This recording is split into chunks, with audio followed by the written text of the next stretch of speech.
Once you've worked out some solutions for your logo and your main type on your box, it's time to start thinking in terms of imagery on here. And as I mentioned, I'm keeping some things about the existing or the historical Wheaties packaging, but trying to give it an update.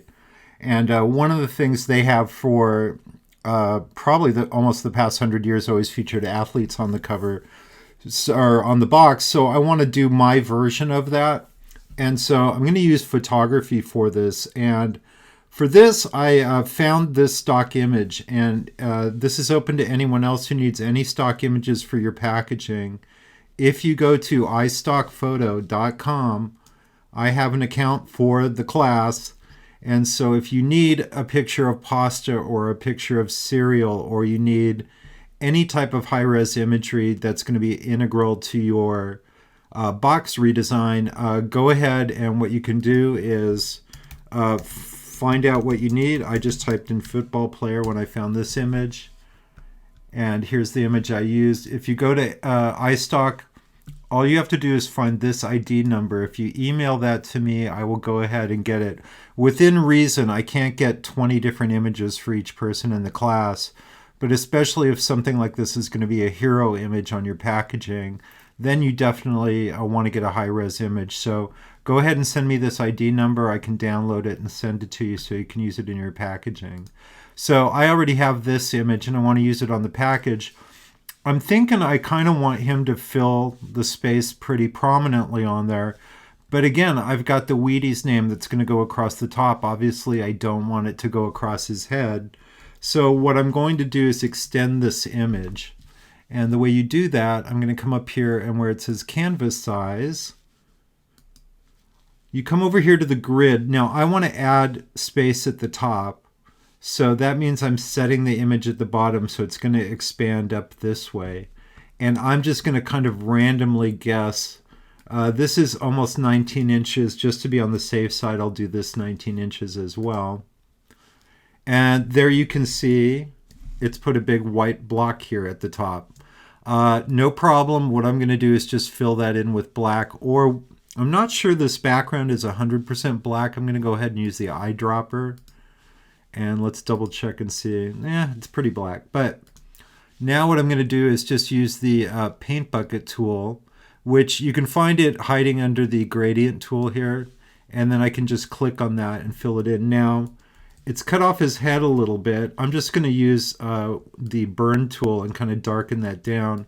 One of the things I want to make sure, though, is that it looks like it kind of filled in seamlessly here, but I'm not sure. And one of the ways you can always check, this is always a good thing to do if you're adding black to anything.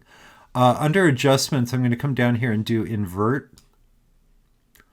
And there you can see there's a little bit of a line still here from where I added, and we can just, I'm just going to grab a brush, and I'm going to just use this.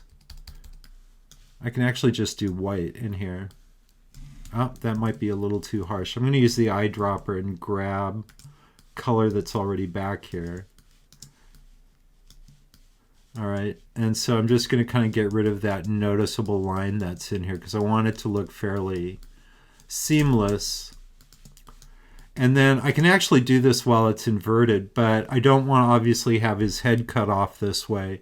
What you can do is I'm going to actually use, if I had a black, if I had this regular, if I hadn't inverted it, I'd use the burn tool. Now that I have it inverted, I'm going to just come here and I'll set this at midtones. And what the dodge tool does is it lightens, and it's a way that I can go in here and not just blast white paint over here. And now obviously I'm not going to leave the image inverted, but I find especially when you're trying to cover up some of the little imperfections and everything in here, it's oftentimes a lot easier to work when it's been inverted like this. That way you can kind of see all the seams in here if I need to get rid of them. But that looks pretty good. So now what I'm going to do is I'm going to re-invert this. And you can come up here and do adjustments, invert, or you can just do the command I for invert.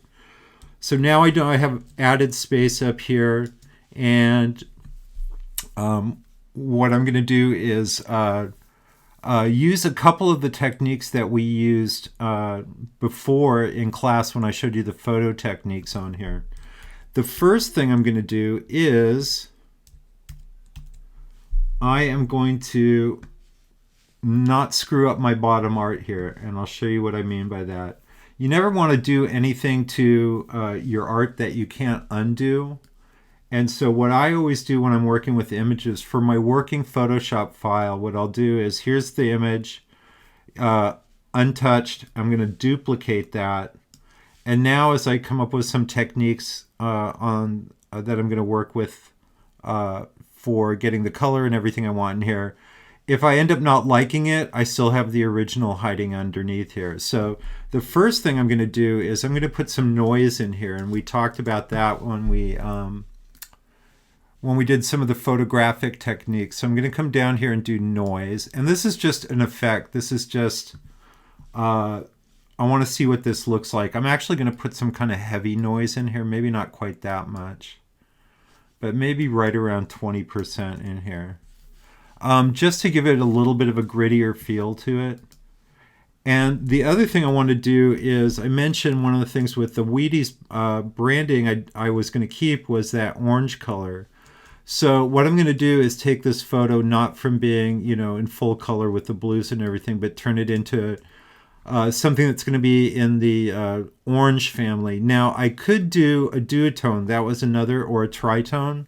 That was another technique we talked about when we did the photo techniques assignment.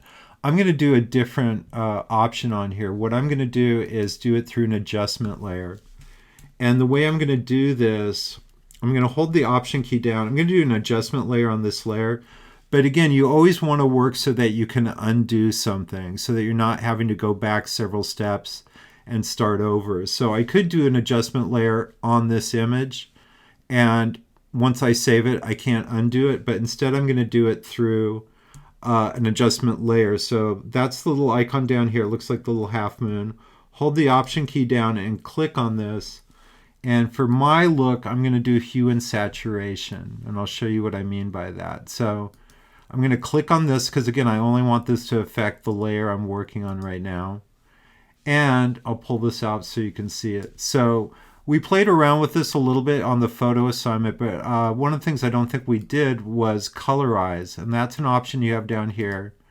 This is a way to create kind of a monochromatic image in here. So what you can do is go all the way around the color wheel. Now I mentioned I really kind of want to keep the Wheaties orange branding, so I'm going to go here kind of in the orange range.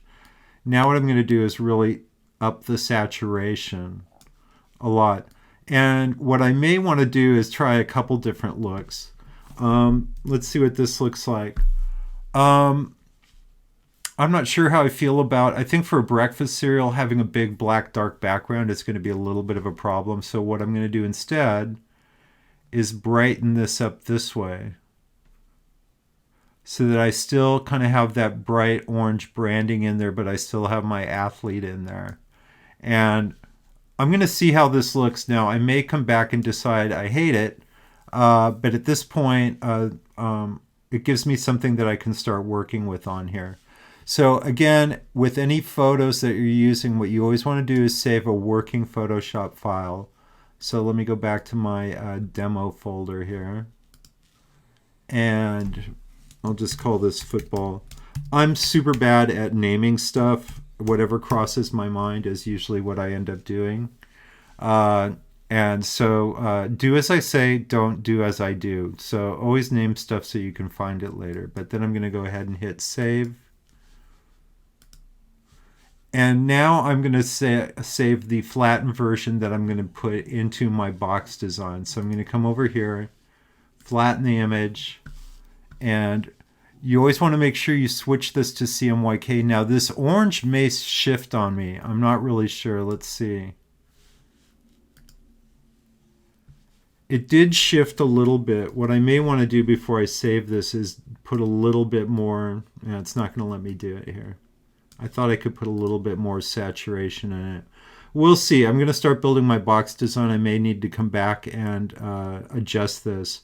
But for now, now that I've flattened it and converted it to CMYK, what I'm going to do is save this as a TIFF format. So instead of Photoshop, we're going to go ahead and save it as the TIFF and go ahead and hit OK. And now what we're going to do, I have some type, I have some image. Let's start putting the box together and see what it looks like. Now I may come back and revise all of these. I may find that I hate the type that I did, the kind of sports baseball type. I may find I hate this image, but it at least gives me some pieces to start working with.